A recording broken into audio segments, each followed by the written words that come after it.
Crear tu propio mundo imaginario es una incentivación a la masturbación mental, ni más ni menos.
Sentirse iluminado así, una perversión que no entiende ya de límites,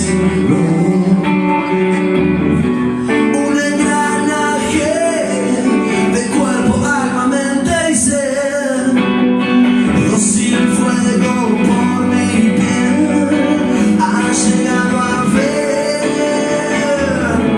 con cuánto no has venido. Ojos veo destinos, extraña mi lectura, te mentiría si cambio de rumbo, fortalecerme y saltar ese muro para verte solo a vos.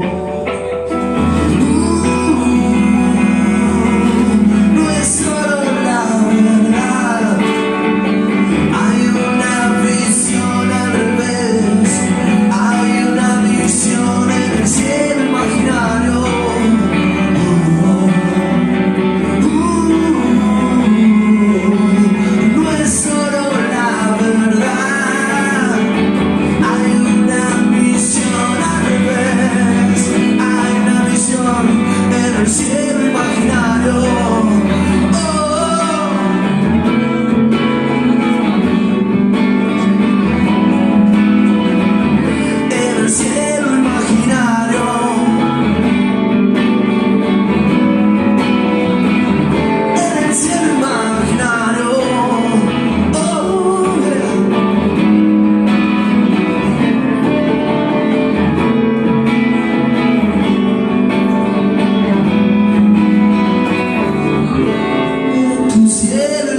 Chicas, muchísimas gracias.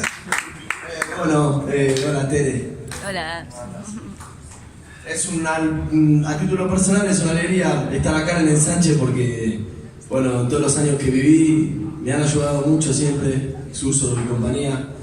Entonces, bueno, el año pasado no vine a tocar acá, no sé por qué.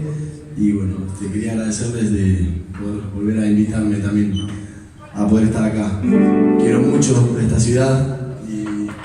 Espero que eso nunca quede duda de eso. Bueno, voy a hacer 2 temitas más.